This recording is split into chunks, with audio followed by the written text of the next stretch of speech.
The woodwinds can be vast in range and in timbre.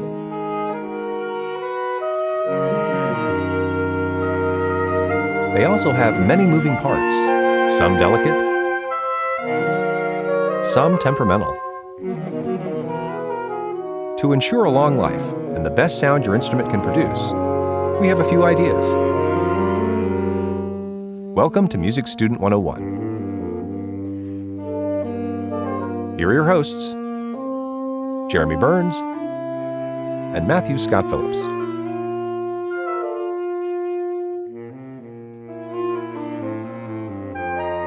Hey, Matt. Hey, Jeremy. You just came from our friend Colin's house, from our friend Colin's house. I did come from our friend Colin's house. Yeah. So he's got you up to something? He's got me up to. Well, we're playing a show at a local place, and I'm going to fill in on a couple of songs at that show, playing bass. And I hear you're filling in on a couple of songs, playing bass. Yeah, man. Yeah. Finally, it's very rare that bass players actually get to share the same venue. You know? It really is, yeah. It really is. And we've never actually played before at the same place, have we? I don't guess we have. Other than like our concerts at UAB, right? Different thing. Which has been a while ago at this point. A hot minute, one would say. A hot minute, as the kids say. Well, that's exciting. So keeping the music going. Absolutely, yeah. Always fun. Summer is always a great time for me to do these things like this because school is light right now, right? So, yeah. Take advantage. Indeed. Today we're here to talk about instrument care. We got another episode for instrument care. Indeed. If you're familiar with our backlog, as you should be, because you should be listening to this in sequence. Yes, we recommend that. Maybe not these special topic episodes so much, but... less important than it is with a theory, I guess, but still. I think we did instrument care. Part 1 was strings. Part 2 was your voice. Right. Part 3 we did brass. Yes. So that pretty much leaves woodwinds and then maybe percussion at some point. Woodwinds and percussion is pretty much what it leaves at this point, you know. So we're going to get all into that, but first, a quick little social moment. A little social moment, because we like these, because good music conversation comes up with these. Indeed. And we love to hear from our wonderful listeners. So Matt, you want to tell us what we got coming up here? We got a new review. We do. We have a new review from Motab909. Who gave us 5 stars. Thank you so much. And says, unlocking the secrets of music, even for me. Thank you. I don't know about that. The secrets of music. I don't know. If you figure those out, please tell me. It says, and Motab continues, this podcast makes me feel like a child that's just learned a magic trick. Again with the magic. Love it. We've got a very magical podcast going on here. I'm amazed, baffled, excited, and can't wait to try it on my own. Except for every episode, I sit down at a keyboard to try to figure out whatever new tricks I've learned from Music Student 101. I'm not a music student, but I've always loved music. I wanted to learn more and eventually found this podcast, and I have learned so much more. The approach is tried and true in this format. 2 good friends talking about a subject they love. That's really been our vibe from the get-go. Yeah. They stick to an agenda that gets a lesson across occasionally, admittedly, digressing. Yes, we do that. And we admit it. And we admit that we digress. But it happens in such an organic way that I find myself taking the journey with them and laughing out loud at some of the nerdy music jokes. Good. And it always comes back to teaching us the subject and does so in the clearest of terms. We get to hear examples of what topics we're talking about. Guest speakers join them for special episodes on a specific instrument or technique. Topics vary from technical to sometimes esoteric. That's my fault. I'm the esoteric one. The esotericist. Yeah, I'm the esoterist. I'm the never mind. Yeah, I'm the one that's esoteric. I'm only 48 episodes in, and I can't wait to hear more. I highly recommend Music Student 101 as a casual but effective way to learn music theory. I have learned more in the past couple of months listening to these guys than a couple of years of piano lessons, playing cheap book music for years, watching dozens of YouTube videos. Yeah, you got to be careful with those. And even trying a subscription to Masterclass. there's just something about these guys that gets the lesson through. Please keep it coming, gentlemen. Oh, nice. Yeah, thank you so much, Motab, for all those kind words. We really super do appreciate it. So nice. I've never done the masterclass thing. I've seen the ads for that thing, and it looked interesting. Mm-hmm. I wonder what people think who have actually subscribed. Oh, it seems like a master class for music theory would be just, I mean, for one thing, those things are kind of expensive, right? Yeah. And there's just so much to cover in music theory. I can't imagine. I know. You'd have to hit the highlights for sure. Mm-hmm. But, these reviews, what they do is some people want to support us and they don't have, the funds or the means to do so. Right. One way you can do that is just jump on your platform and put a review on us. Absolutely. That'll boost our presence and therefore maybe attract other people who might support us. Attract other people into our community, which is always good. Exactly. So thanks again, Motab909. Indeed. For that review. Thank you. Now, speaking of support, we have a new Patreon patron. We do. And so this is from Stuart Cunningham, who lives in Springfield, Montana. Yeah. Thank you so much for your support, Stuart.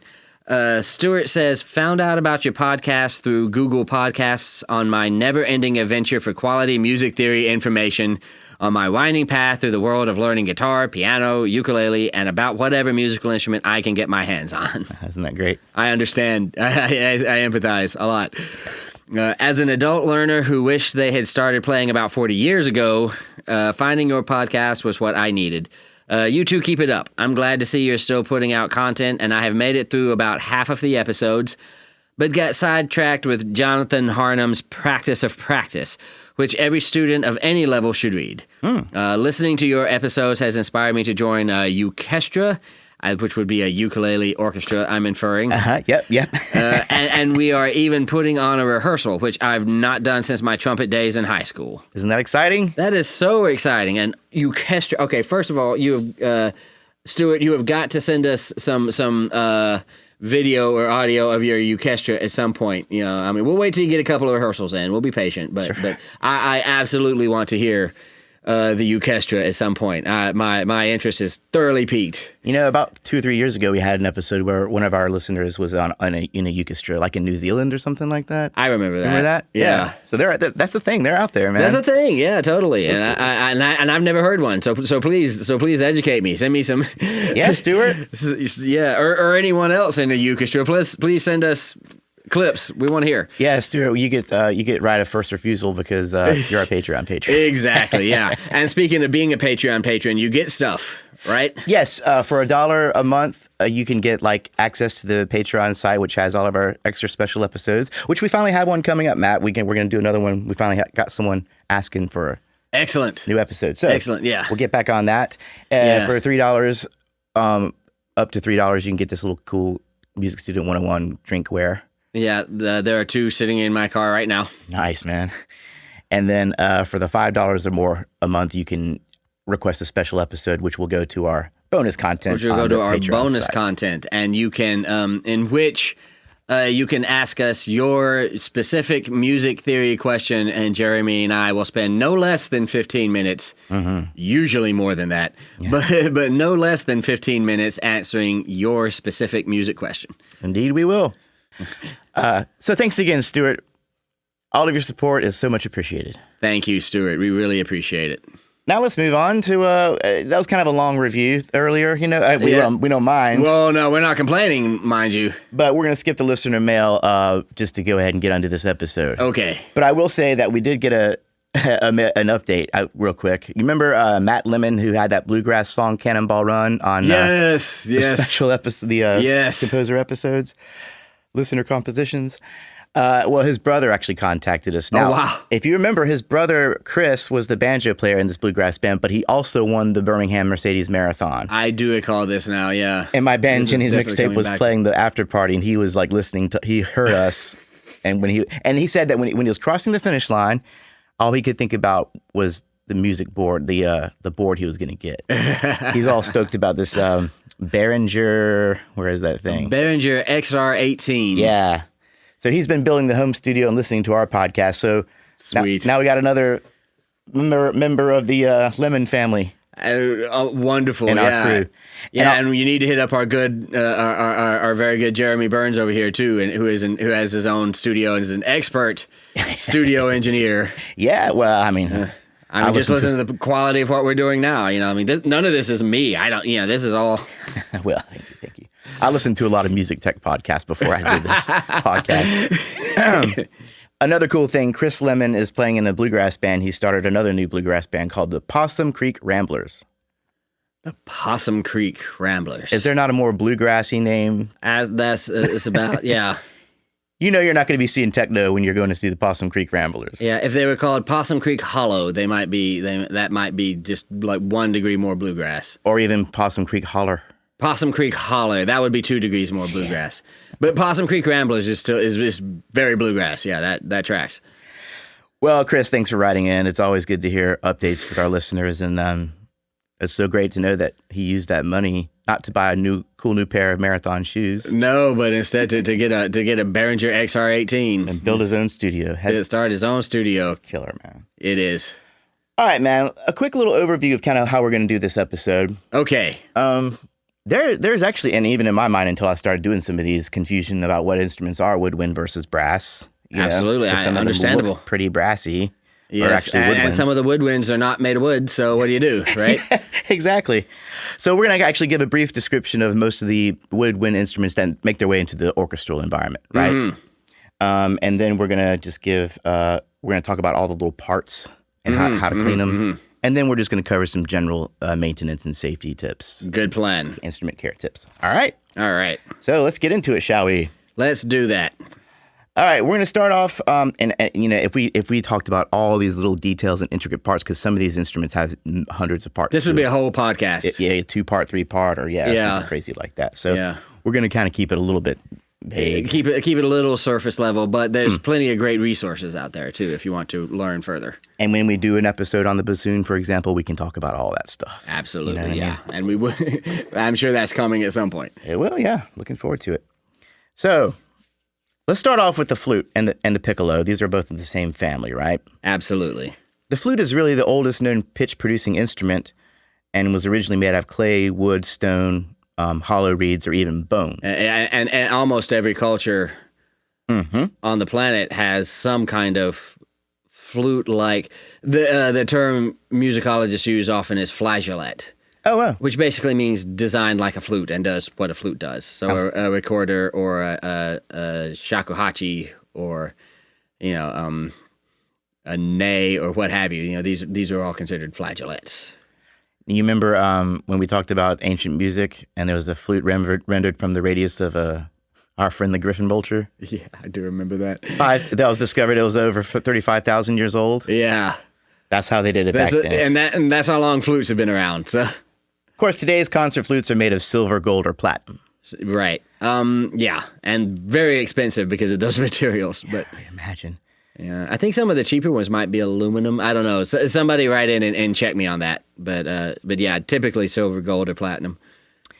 They average about 2 feet in length, and they're played in a more or less horizontal orientation. Mm-hmm. You know. Transverse, they call it. Transverse. Oh, cool. See, I'm learning something new on the show.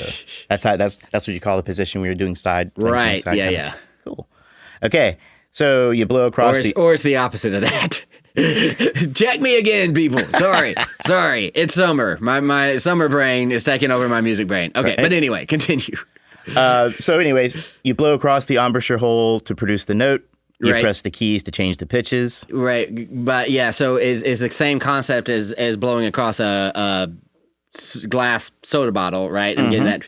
And when you press the keys, what happens is you shorten the amount of the length down that the flute that the air is traversing, right? So what you're hearing is actually coming out of the mouthpiece. It splits the column of air, same as blowing in a Coke bottle, right? And yeah, that's about as well as I understand it. But that's good enough. So Matt, tell us a little bit about the range of these flutes. So the flute, generally speaking, is about 3 octaves, right? And it is a soprano instrument, as you probably know. It is a high-pitched instrument, doesn't play bass notes. The lowest note of a flute typically is middle C, so... The highest note, like I said, about 3 octaves up from that, so really high. Very, very high-pitched instrument. Yeah. Now, the thing about the flute, the thing about all woodwinds in general, in fact, is that they don't sound the same across their entire range generally. So unlike, for example, a violin, which, the top of its range is going to be timbrally different, but the playing technique is going to be the same and things, woodwinds tend to be very different timbrally across their ranges. In terms of how they sound, from the high notes to the low notes. Right, yeah. So, for example, if you're playing the flute, down here in the bottom of its range, that's going to be a very breathy sound, sort of a throaty sound, kind of a hollow, rich kind of sound, and it's going to, and then the sort of the peak range of the flute is about 1 octave up from that.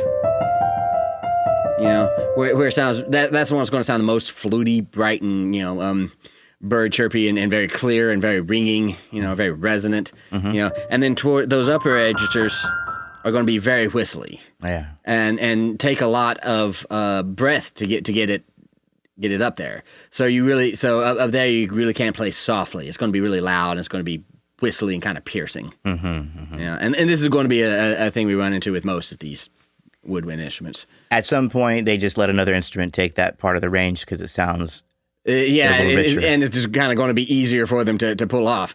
And that instrument is going to be the piccolo. The piccolo, which is if you've never seen one, it's a tiny flute. It's about 1 foot long, right? Half the size of a flute, basically. Right?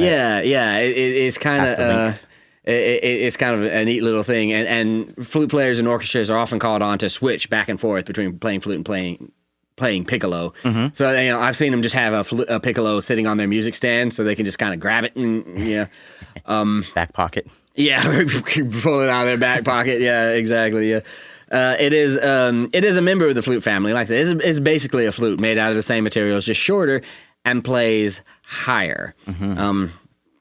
Its range begins around D5. And it can go C8. Yeah. It can really kill it. It's actually is played in the treble clef, but it's actually transposed an octave up. So the notes you see when you're playing piccolo sheet music are actually being played an octave up. And this thing can cut through an entire orchestra playing. The whole orchestra, trumpets and timpani and everything can be playing. If they're playing that piccolo, you will hear it. It will cut through just because of this sheer height, the sheer high-pitchedness of its construction. Hey, here's a nerdy little music question. With this, okay, so you got the flute, and then you got the piccolo as an octave higher than the flute. Now, and then when you're reading what you see on the page, what you're actually hearing is played an octave higher. Correct, on the piccolo, yes. Now, some of these are going to be transposing instruments. Does this count as a transposing instrument? Technically speaking. Because of that? Yeah, it's an easy transposition because an octave up means you don't have to worry about calculating, what actual pitch concert versus sounding or concert versus transposing you're dealing with because, it's just, but technically that is considered transposing, yeah. Wild.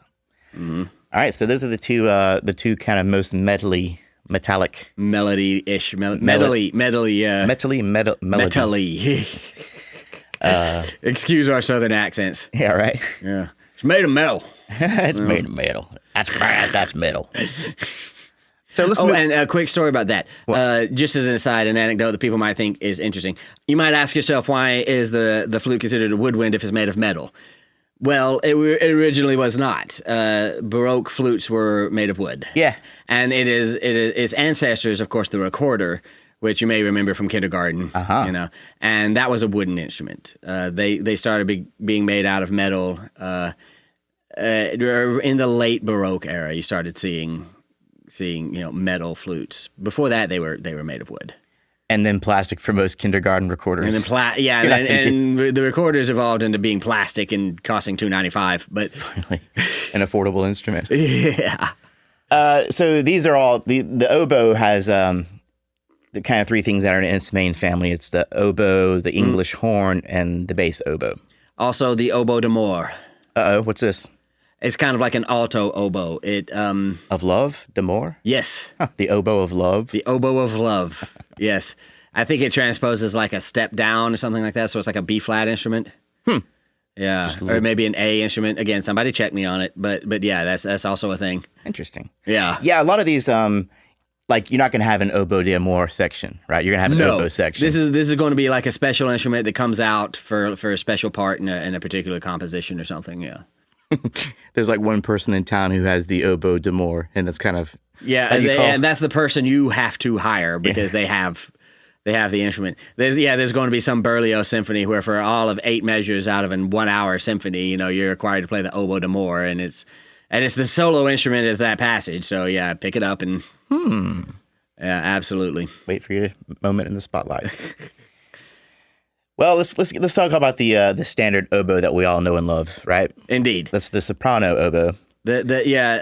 Considered this technically the soprano oboe, but nobody calls it that. It's just the oboe. Mm-hmm. Yeah.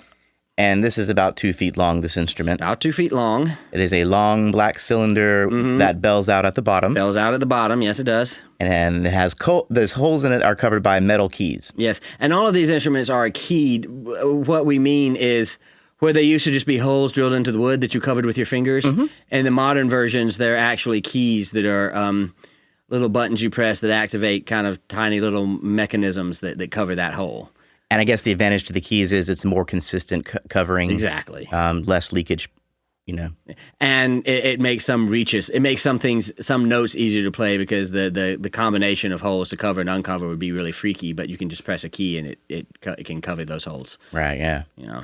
Pretty cool stuff, huh? Yeah. I mean, if you just look at these instruments, they look like something from a Star Wars movie. You know what I mean?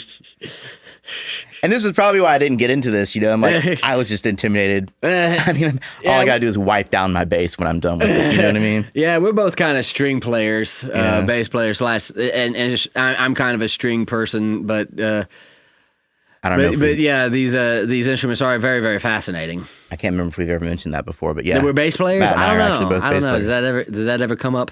Yeah. I'll go back and listen to all 100. We'll go back and listen and see. Yeah, but okay. The digressions are strong today, let me tell you.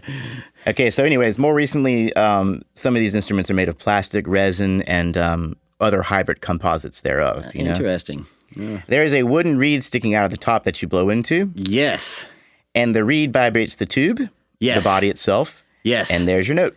There you go. So so the reed shakes the column of air that's in the actual thing, and that column of air, as you're blowing it, blows out the bell bottom at the end, and then the keys press down and change the length of that column of air, ergo different pitches. Yes, and the oboe is a double-reeded instrument. Matt, it is. Can you tell us what the difference is, other than the obvious? So a double reed means we're talking about these reeds, and if you've ever known a wind player, you know how they construct reeds, buy new reeds, have reeds that split, and reeds are a big deal. Mm-hmm. It's the little piece of wood that you're actually. And this is the same concept as if you were ever a kid, if you picked a blade of grass and kind of blew on it, made that whistly sound. It's the same concept, just a little more practical. Double reed means there's actually 2 of these tied together, stuck into the top of the instrument. Mm-hmm. And as you blow, these 2 reeds flap together against each other. Yes, uh-huh. And that's what gives the oboe and the other members of its family that very distinct kind of sound. That's it's a touch more sawtoothy than a clarinet. Kind of nasal. Kind of nasally, the textbooks all call it plaintive for reasons. I don't know. That word comes up every time they talk about the oboe. Plaintive? Plaintive. What the hell with is a that V. That's a good question. I have no idea. They know that's what an oboe sounds like. They just all use that. Yeah, they just all use that word to describe the oboe. Okay. So, I don't know where they get that. Or bucolic, I guess, which means sort of rural. Mm-hmm. But yeah, it's got a very distinctive sound that you will immediately recognize once you learn to hear listen for the oboe. And similar to the flute, just like many of these instruments we'll be talking about today, the oboe is keyed as well. It is keyed. You change the pitches. Although you do not play it to the side, you play it straight down. Yes, it is a vertical orientation. Mm-hmm. Is there a word for that? Probably, but I don't want to say it and be wrong. So Okay. Well, then we'll just move on. Tell us about the range of this of the oboe, Matt. The oboe typically covers 2.5 octaves. It can get down to the B flat below middle C. So again, it is also a soprano instrument, right? And it can go all the way up to G6. So that's so right there. So a fairly wide range, but like the flute and like most woodwinds, it's going to sound very different across its range. The lower ranges are very kind of hollow, very kind of muddy, and sort of the mid ranges are actually very kind of sweet and kind of full sounding. In the higher ranges, it can sound very, very pinched. Yeah. And get to the areas which if you're arranging for orchestra or something, consider the flute for that range, because the flute will sound good at the in the range where the oboe kind of starts to struggle to sound. Yeah, the flute's going to punch through at that frequency more so. Right. Yeah, and it's not even a question of punching through. It's even a question of because you could sort of it's a question of sounding timbrally, what you want. Not that the pinch isn't necessarily what you want. Sometimes it might be, but take the art of arranging. Take these things into consideration. Which we'll do. We did orchestration for strings. At some point, we'll do that. We'll for do brass orchestration for winds. Yeah, it might actually be a good one to follow this episode with soon. Interesting. Right? Yeah. Okay. So yeah. It is also a fun anecdote. It is the tuning instrument for the orchestra because oboes stay in tune very, very well and are extraordinarily difficult to tune. So, when if you go to an orchestra concert, you will hear the oboe play the A above middle C. And everyone else in the orchestra, strings and everyone will tune to the oboe's playing of the A 440, of the A above middle C. That's that big swell. Yeah. And then everybody kind of jiggles and fiddles with their, Yeah. Didn't you say there was some concert where people clapped after that part? Yeah. I heard an anecdote once where, people clapped thinking that was a piece of music, and it's like, no, we're just tuning. Best tuning session ever. Best tuning session ever. What else? C instrument, meaning that it does not transpose. The note you see is the note you get. Okay. They just call that a C instrument. Non-transposing. Non-transposing. What you read on the paper is what you play. Yeah. And that's what you hear. Yep. The note you see is the note you get. All right, then. Now, another member of the oboe family is the English horn, which is funny because it is not a horn and it is not English. Nor is it English. Its origins are actually out of Germany. Indeed. It is actually in the oboe family. It is double-reeded like the oboe. Like the oboe. It is larger than the oboe and has a bulb-like horn on the bottom end. Right. Whereas the oboe just kind of flares out. Yeah, like a bell. Yeah, like a bell. The English horn actually kind of looks a little bit kind of like, if you ever seen those glass blowers. I mean, it's kind of almost global, and it comes down to the, it's kind of fun. This shape contributes to a richer, fuller sound. Yeah, and it is a richer, fuller sound. And like the oboe, it is played in a vertical position. Indeed. And it is a little bigger in size than the oboe. Little bigger in size, plays a little deeper. The English horn range is from this E sort of, this is space 3 of the bass clef. E3. E3. Up to B flat 5. Yeah. That tritone is killing me, but... Yeah. But literally an octave and a half. Yeah, 2.5 octaves. Yeah. Literally 2.5. It plays in the treble clef, but it is a transposing instrument. This is a little complex, and I don't know if we've talked about this before, but it's probably worth a review even if we have. Sure. So, the English horn is an F instrument. Okay. Which means that if I play C, or rather, let's think about it this way. If I see the note C written on my score, and I see a C, and as an English horn player, I play what I have been taught as C, the note you're actually going to hear is F, right? And so it is a perfect fifth down. From the sounding note is a perfect fifth down from the written note. And that's across the instrument. So if I were to play this A flat here, Jeremy. You know, if A flat is written on the score and I play that, what note is actually sounding? D flat. D flat. Very nice. Yeah. Perfect fourth. Oh, a perfect fifth down. Perfect fourth up, huh? Yeah. But it's always in this case it's gonna be down, right? Down, right? Okay. The easiest thing to do with transposing is to go backwards. Is to go the wrong direction. You're going the wrong way. So you always think written sounding. So for an F instrument like the written horn, the written note is C. The sounding instrument is a perfect fifth down. Now, if you're writing and you say, I want to play F, then you say, well, I've got that F is my sounding note. What note do I need to write on the score? You need to go a perfect fourth up. B flat, huh? Yeah. Or perfect fifth up, actually. C. Yeah. Okay. Yeah. Well, why would they do that? Why would we do this? Why are you messing with us this way? Yeah. It is tradition. I can only imagine. So back in the bad old days, before we had all these wonderful keys that helped us play these instruments, and all of these woodwinds are chromatic, they can play all the notes. That didn't used to be the case. It used to be that for all of these instruments, playing the diatonic scale, there you go. Playing the diatonic scale was what was easiest, and anything outside of that was super hard / impossible. So what they would do is just write music all in the same key, basically, and tell them to pick up a different instrument, you know, to have it played in the right key. So you know, a English horn in C would be playing in C, and it's like, well, we need you to play an F. Well, I can only play in C because of my notes. Well, here's an F horn, so play in C, but now you're playing an F. And the tradition has stuck.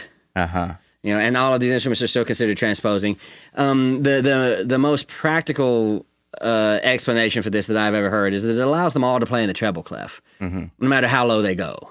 You know, so the English horn, you know, is one of the lower. We mentioned in passing the bass oboe, which will still be a treble clef instrument, believe it or not. You know, they'll be able to play, and this is so, you know, they don't have to learn, you know, how to play bass instruments per se. You know, they just learn to play the oboe instrument, and they can pick up whatever oboe they need and just play the music, and you know, and it just adds extra mental energy to us composers and arrangers to know these things and know what note we're actually going to be getting. Like a good chef might change their knives. Exactly. Yeah, I suppose.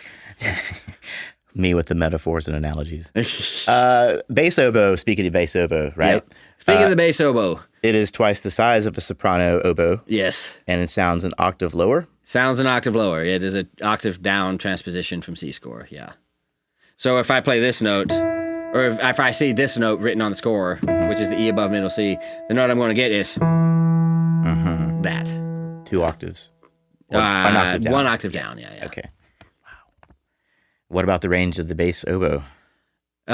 Sounding range, transposing, and all of these ranges are sounding ranges, meaning transposing, notwithstanding. Okay, what you hear. What you hear. The actual frequency. Actual frequency that you hear goes from B flat 2, so this B flat, very low, right? Yeah. All the way up to G5, which actually isn't all that far up, but there you go. Again, just 2.5. Most of these seem to be 2.5 octaves, 2.5 to 3 generally, octaves. Yeah.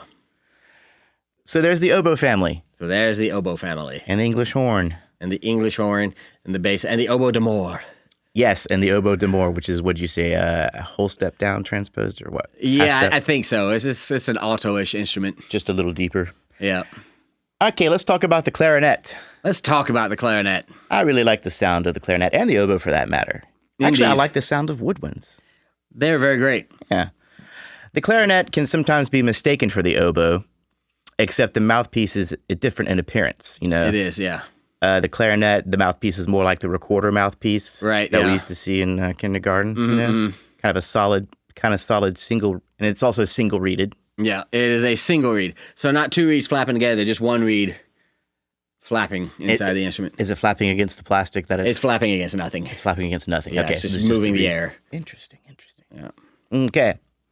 The lower register of these is really dark and rich, and the higher one is a little bit brighter. The higher register is a bit brighter.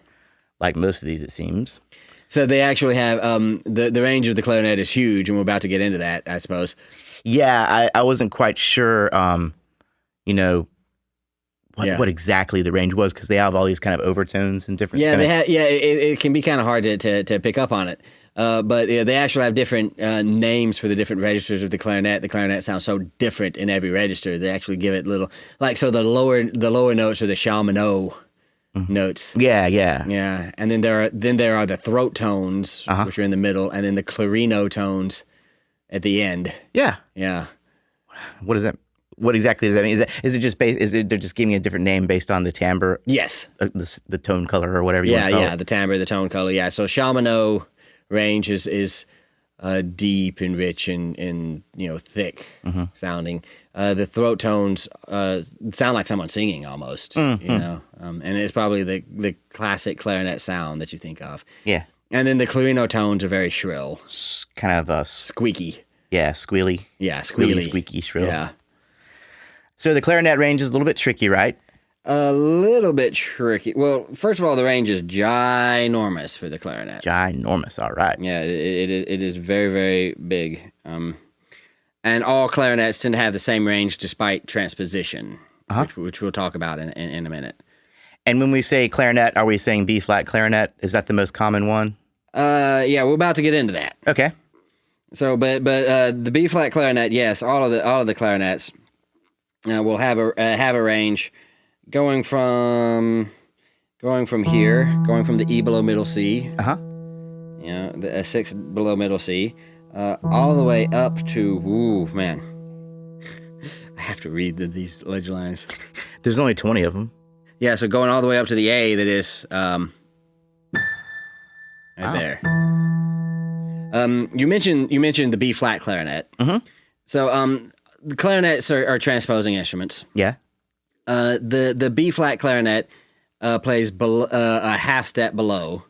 So just like we were saying with the English horn. So if the note I see on clarinet music is C, and I play C, the note will actually sound as B flat. So they're a whole step below sounding where they are written. That's the B flat clarinet. That's the B flat clarinet. B flat clarinets are very good for flat keys because obviously being transposed to a flat key like that, B flat, flat keys are very, very easy. If you want to play sharp keys, consider an A clarinet, which is transposed down to A instead of down to B flat. So it's a minor third below. Okay.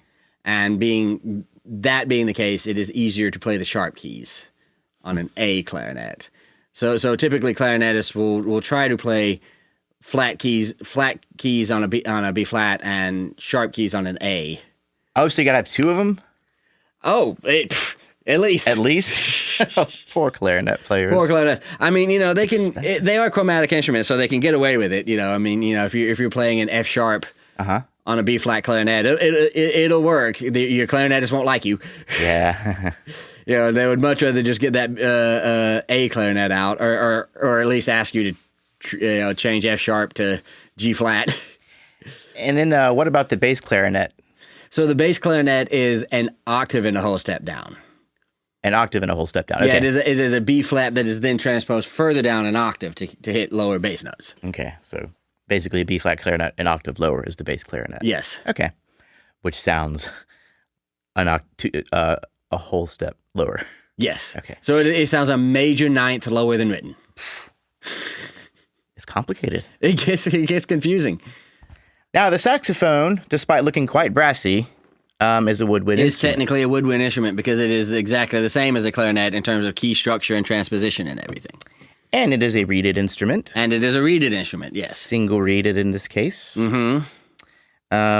It is usually made of an alloy that is 70% copper and the rest is zinc. Right. Which gives it the golden appearance. Yeah, and I believe it really is the reed that makes people think of it as a woodwind. Because, brass, as you may remember from when we did this for brass, you have that wholly different kind of mouthpiece that you're blowing in for a brass instrument. Right. And the brass instruments, you kind of like... Yeah, right. That's going to make it onto an outtake one day. You kind of do that into that oval-shaped mouthpiece, and then, But in the case of the reeds, there's a little bit of like tooth You kind of have to like protect your teeth with your lips, right? Yeah, you do. Yeah. Otherwise, you'll rattle your teeth off. And then you just kind of squeeze down a little bit on the reeds to the perfect little pressure point. Yeah.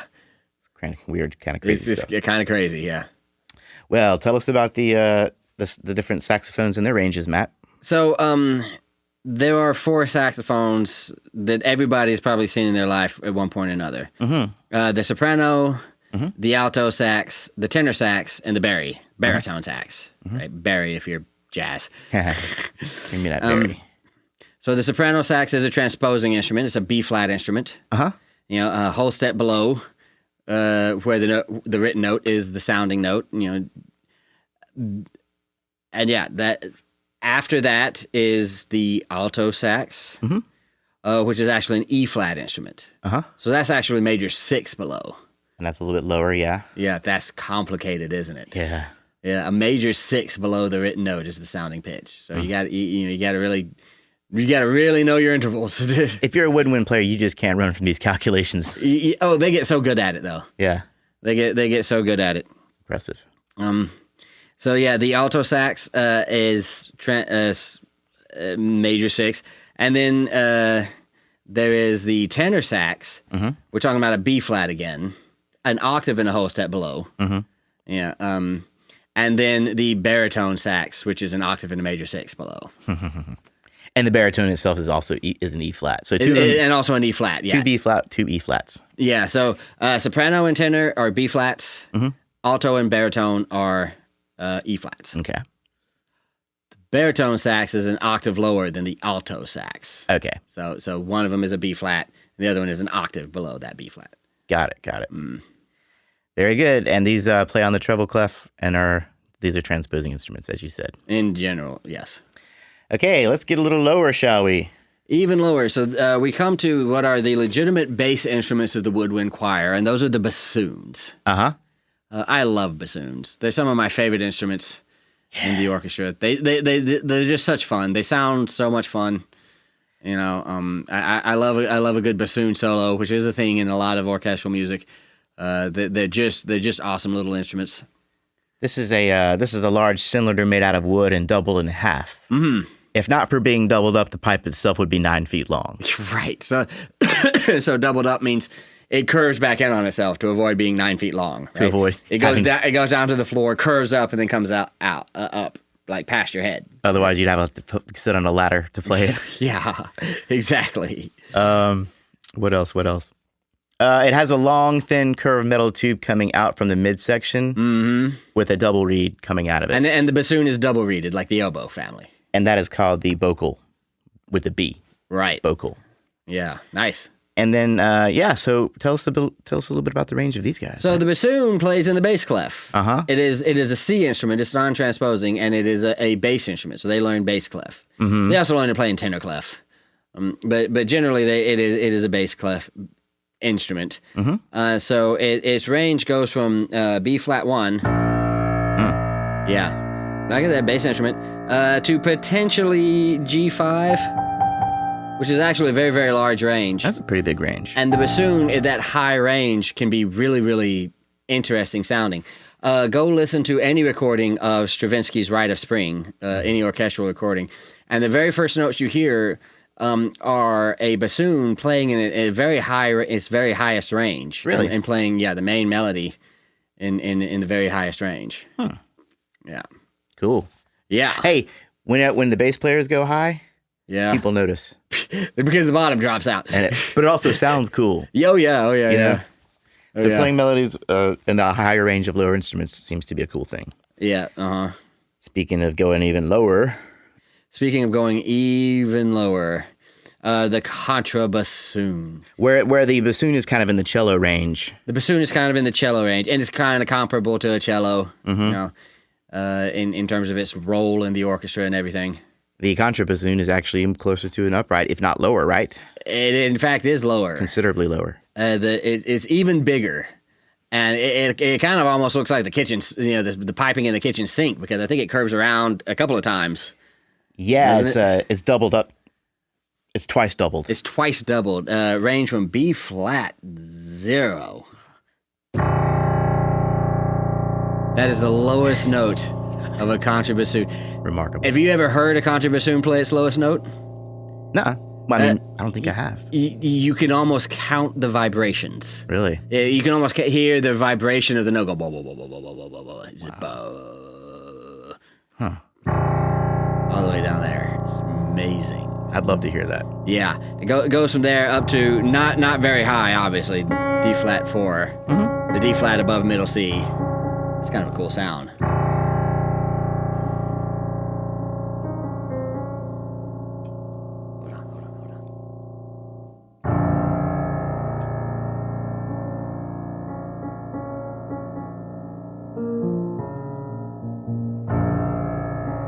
Are you writing a trio for bassoon? Contrabassoon? Shut up. Okay. Sorry. Breaking my concentration. Yeah. Okay. Sorry. I didn't mean to get in the way of your composing. I kind of squirreled out there for a minute. Okay. So it plays down to a B flat, but there's also a lot of these have extensions, right? You can actually get a special, or maybe you have to order a special. You kind of have to order. Yeah. A lot of these instruments have extensions and feet and things like that you can get to expand these ranges in both directions. And this is the basic stuff, right? And like, if you've never written for contrabassoon before, take B flat 0 and D flat 4 as those notes. Mm-hmm. But again, you're writing an octave above that, right? Because it's transposed an octave down. Right. When a bass instrument is transposed an octave down, we call that contra. Contra. Be it contrabassoon or contrabass. I always wonder where that came from. Yeah, or contra, or there's a contrabass clarinet too. Yeah. Well, that is an overview of all the woodwind instruments that we're talking about. There you go. And throughout this little overview, we covered some of the parts, but now we're going to actually talk a little bit more about the parts here. About the parts a little bit. At least the main parts. The main parts. So I'm just going to run through this little list here, shall I? Let's do. And then quick little shortcuts on how to clean them. Now, the body of most woodwinds is made out of bamboo or teak. Mm-hmm. Some of these are made of metal alloys or nickel. Like the flute. Yeah, like silver or copper. Mm-hmm. Some models are also made of synthetics, such as plastic. Yes. The flute, piccolo, and saxophones are made of different metals and alloys compared to this. Mm-hmm. For wood, it's recommended that you use a soft, damp, and I say damp, not wet. Not wet, damp. Cloth to loosen up the dirt and oil and buff it out with a dry cloth. Mm-hmm. People will try to sell you oils all day long. I bet. But stay away from sprays, alcohol, silicones, oils, petroleum distillates, and abrasives. So everything. Just good old-fashioned damp cloth. Yeah. Stay away from everything. Just use water. Just use damp cloth. Because all of these things can get into the pores and affect the way the instrument sounds, which you don't want. Or mess with the lacquer finish. Yeah, or mess with the lacquer finish, which is what you don't want. That will devalue your instrument considerably. It will. Possibly mess with the sound, right? Mm-hmm. When cleaning metal or brass instruments, stay away from hot water. Again, that could also remove the lacquer. Yeah, I didn't realize. A bottle brush is a gentle cleaning device that won't scratch your instrument, but it's still got a good brush on it. Cool.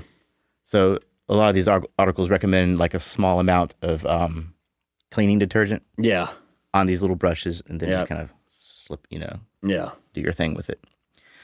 Now, moving on, we have the keys. Mm-hmm. The keys are the little kind of round metal things that cover the holes that we talked about earlier. Right. Same deal. You want to polish these with a soft cloth. Mm-hmm. Dust. Now, this is a cool tip. You dust it with a paintbrush. So instead of using air or you can just get you a paintbrush, huh? Just get you a little teeny tiny watercolor brush. Nice. And that can help from other particles to getting in there. Yeah, that makes sense. Mm-hmm. When cleaning the bodies of some of these instruments, like the saxophone, the keys and their hinge rods and pivot screws might need to be removed for more deep cleaning. Oh, sure. Yeah, you have to take those things apart and you have it spread out on the floor. And what a process, man. You got to have all these tools. This one guy was putting down a piece of paper and he would label each one had its own, each key had its own size of screw. I mean, my bass, I just run a rag over it every now and then. When I go to change the strings, I've got all the strings off anyway. I'll just run a rag over it and then put the strings back on and go to town. Yeah. Now, moving on, we have the reed. Mm-hmm. The reed is kind of a common element in all these instruments except for the flute and piccolo. Right. So you're going to have to deal with these. And it seems like I see people have to replace these on a regular basis. Yeah, I know wind players that consider their reeds kind of the bane of their existence, honestly. The bane of their existence. Okay. Well, talking about reed maintenance, after you play, the reed is when the reed is still a bit wet and flexible, you can run a pipe cleaner through it. A pipe cleaner through it. Yeah. And that'll remove some of these mouth particles, kind of gross little things from our mouths that fly into these things. Plaque. If you don't brush your teeth well enough. Ugh. You want to get that stuff out of there. Food particles, you know. Yeah, you don't want to put your mouth on that. You want to clean that. Okay, so moving on, we have the mouthpiece. The single reed instruments, like the saxophone and clarinet, have mouthpieces that connect to the body. Yes. And they kind of have that recorder look, you know, the kind of beveled or whatever you want to call it. Right. And these are typically hard rubber or metal. So after so much playtime, mouth gunk and calcium deposits from your saliva will build up, you know, as mentioned earlier. Plaque, that jazz. Yep. Too much of this can affect your tone. So it's recommended you can take a small dish, fill it with warm water. Again, lukewarm, not hot. Right. And a pea-sized amount of dishwashing liquid and let it soak for about 30 minutes. Then give it a good scrub with a toothbrush. And for a deeper clean on those chalky, stubborn calcium deposits, stuff a cotton ball into the mouthpiece and then soak the cotton ball with lemon juice or white vinegar. Apple cider vinegar can stain it, so make sure it's white vinegar. And then let it sit for a couple of hours. And then after that, you want to take a dry rag or a cloth and finish the job. This lemon juice, the acids in the lemon juice will break down the deposits left over that you can't scrub off. Yeah. You know? And it's still not volatile enough to mess with the integrity of the part. Right. And then, you can also sanitize them with a small amount of mouthwash. And then just dry it out. Nice. And there you go. There's your clean mouthpiece. Nice. Another mouthpiece would be the bocal. The B-O-C-A-L. And I've never heard this term before. Me neither. But apparently, this is the name of that long, thin, curvy metal piece that extends from the body of the instrument, like in the bassoon. Yeah, right. Yeah. Fascinating. Yeah. There is a specific bocal brush for cleaning these things. So get you one of those? You got to get you one of those. And the bocal cleaning video I found came from a fellow educator out of Jacksonville State University, Erin Oft. And it turns out I knew her through a mutual friend, and then she was the first person that popped up when I looked at how to clean a bassoon. Yeah. And she says that she's been through a few of these different brushes, and some of them she recommends a certain brand. I'll let you watch the video to see which one. Right. But she's had bad luck with some of these brushes just being too big to even go through the through the tube. So it seems kind of crazy, doesn't it? Yeah. But anyways, you can first run lukewarm water through the tube to help it kind of loosen up whatever's in there. And then you put a small amount of sanitizing soap on the brush, run the brush in through the opposite direction of your airflow. Okay. Which makes sense, doesn't it? Yeah. So there's the bocal. Nice. And what is the tenon? The tenon is the joint. Like on a clarinet, you know how it's like three pieces? Yeah. Well, the tenon is just it's where they click together. Where you stick them together. And the tenon, they are typically, this is for oboes and clarinets, you know? They typically have this little thin strip of cork wrapped around them where the pieces fit in. And this provides an airtight connection. These strips of cork can be lubricated with cork grease or for a better, smoother fit. But eventually the corks will wear down as they are organic and they will need to be replaced. Yeah. This might involve removing some of the keys. So do so carefully. Yeah, I would just take it to somebody. Yeah, and when it comes down to that kind of detail work, unless you're just wood shop nerd or whatever. Right. I would bring it into a pro. Yep. Not to mention you support your local music economy. Exactly. Which is important. I think so too. Moving on, the last thing I have here is pads. So the pads, the keys themselves, between the keys and the holes, there's these little pads. Right, yeah. They're responsible for making sure the hole is shut. Exactly, completely. For keeping an airtight connection. So if these pads, some of them are felt, or like a kind of fuzzy material, if they show signs of wear and tear, like they're discolored or getting tattered, then they're probably already leaking air. And that definitely affects the sound of your instrument. Definitely. Now, these can be easily replaced, these pads. If the pad falls off, it can be glued back on, but stay away from super glue, crazy glue, or epoxies, right? There's a good old Elmer school glue. Well, there's a specific kind of shellac. Orange flake shellac is a popular adhesive And they sell these at Wind Woodwinds. players have all these accessories to Weird stuff, isn't it? A lot to keep up with. Yeah. Now, the rubber pads, like, for example, on the saxophone, can be just cleaned with a damp cloth. Sure. No problem. No fuss, no muss. Yeah. We mentioned, before that instruments will produce a better sound when they're well maintained. Absolutely. So we talked a little bit about cleaning these things. Let's talk about taking care of them. So general care. Mm-hmm. As with all musical instruments, you should handle these things with care. Yes. If you manhandle your woodwind instrument, it's going to start sounding bad pretty quickly. It's going to be damaged. It's not going to stay in the best of shape. Mm-hmm. I would definitely invest in a case.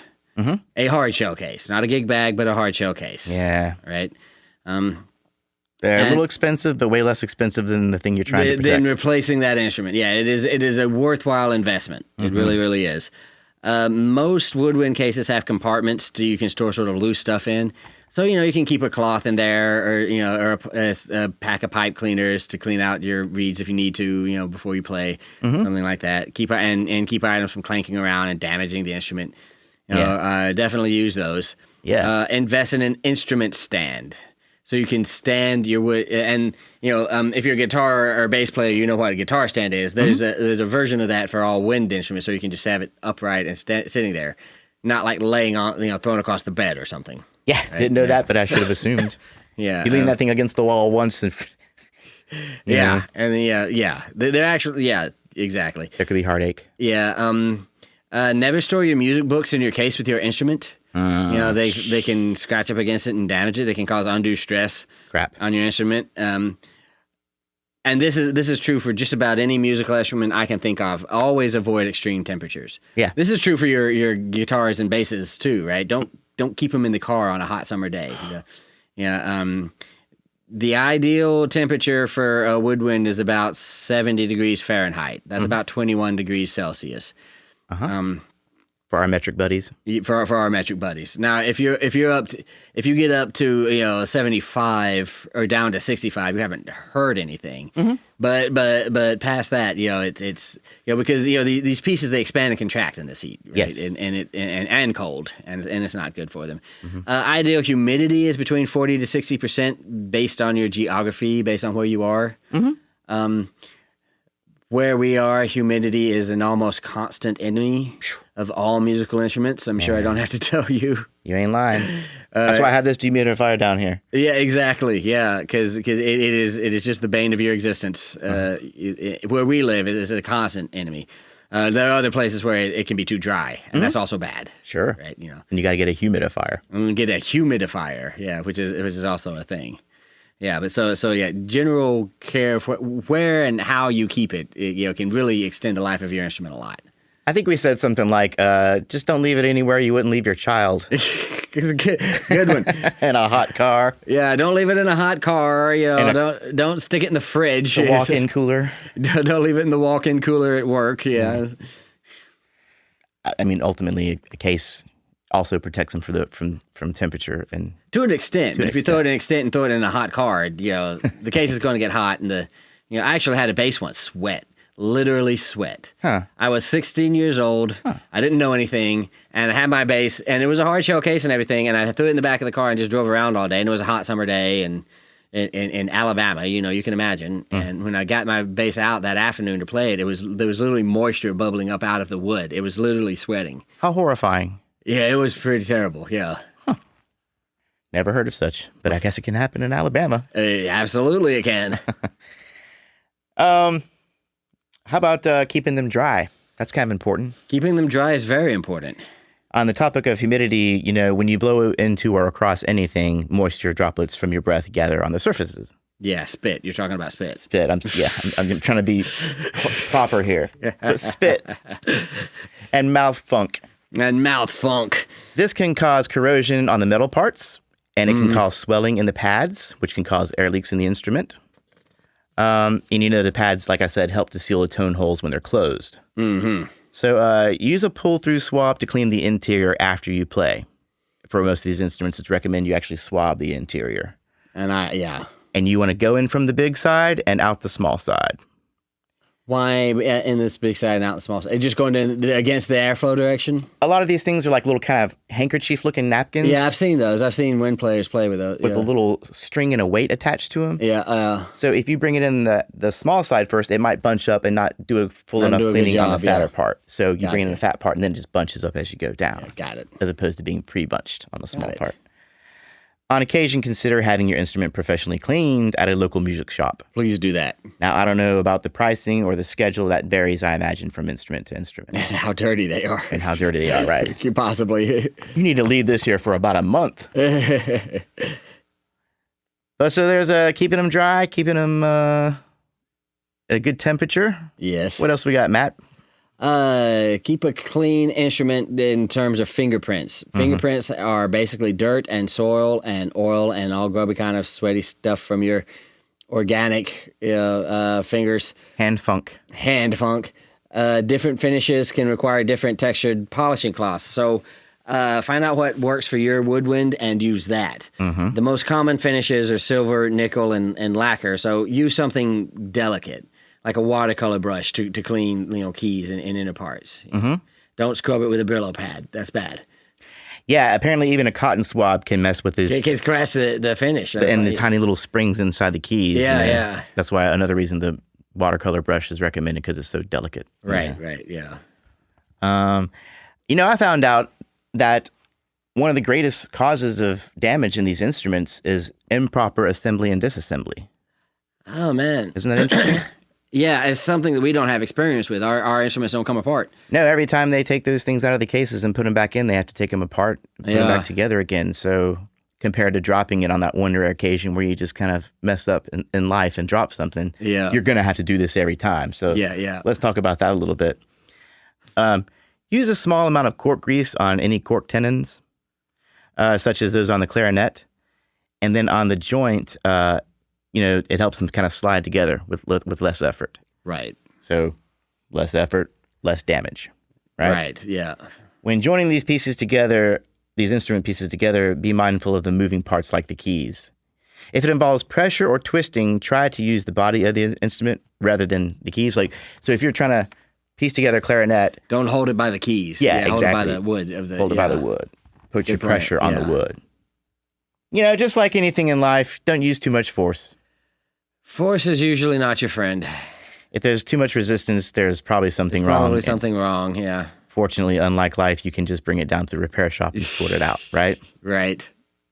And that leads us to the repair shop. And that leads us to the repair shop. Segue. All instrumentalists, including woodwind instrumentalists, should try to go for some regular upkeep on their instrument by taking it into a professional to have it cleaned, to have it examined, looked at, parts replaced if need be. At least twice a year for most woodwinds, you should do this. Okay. And I imagine professionals probably do it more often. Yeah. I think so. If your instrument takes a hard fall, maybe take it in for an inspection. Couldn't hurt anything, right? It could have suffered damages that aren't visible. Other common afflictions, sticky pads, so the key isn't coming off the hole, and torn pads or missing pads even.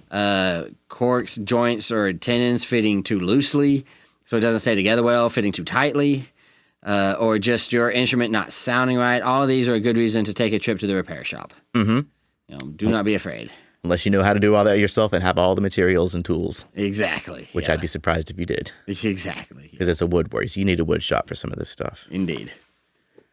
Well, that kind of covers most of the parts. That kind of covers what we can do anyway. Yeah, what we can do for sure.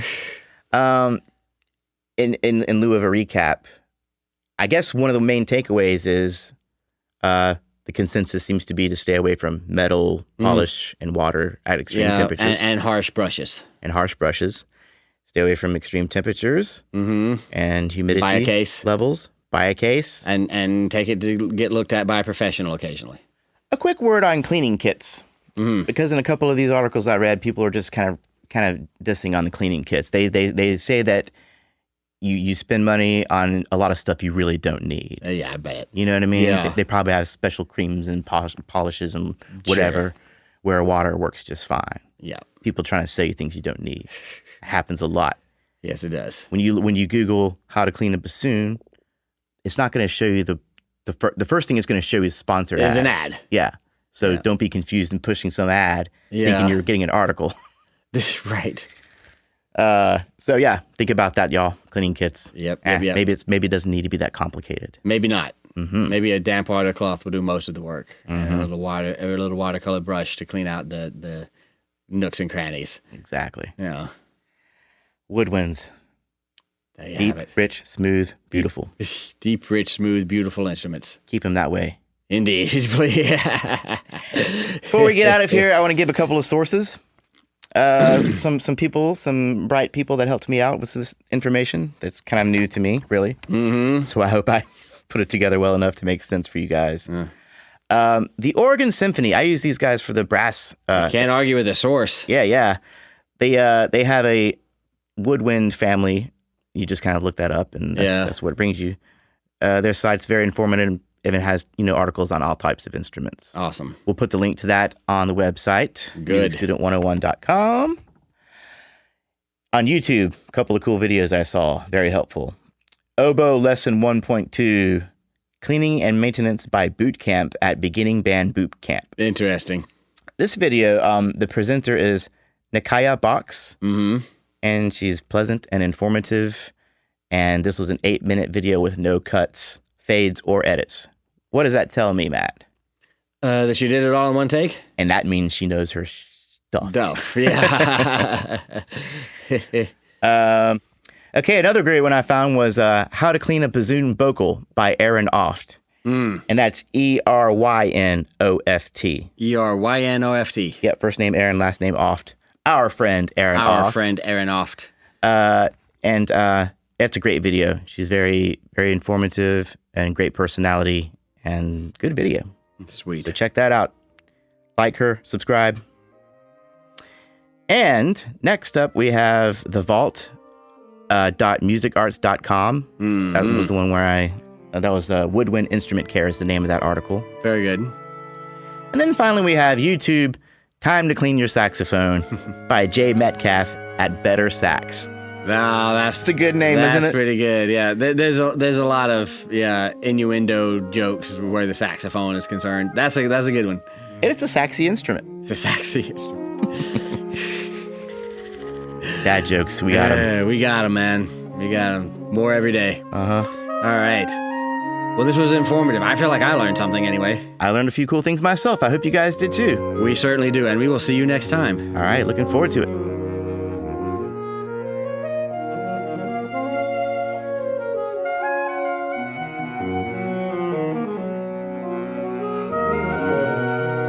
There you have it. Taking care of your instrument keeps it looking good and sounding good. So, why not do it? If you wish to support us, you can do so from the donate page of our website, MusicStudent101.com. You can find our merchandise at redbubble.com/MusicStudent101. And for questions or comments, contact us at info@MusicStudent101.com.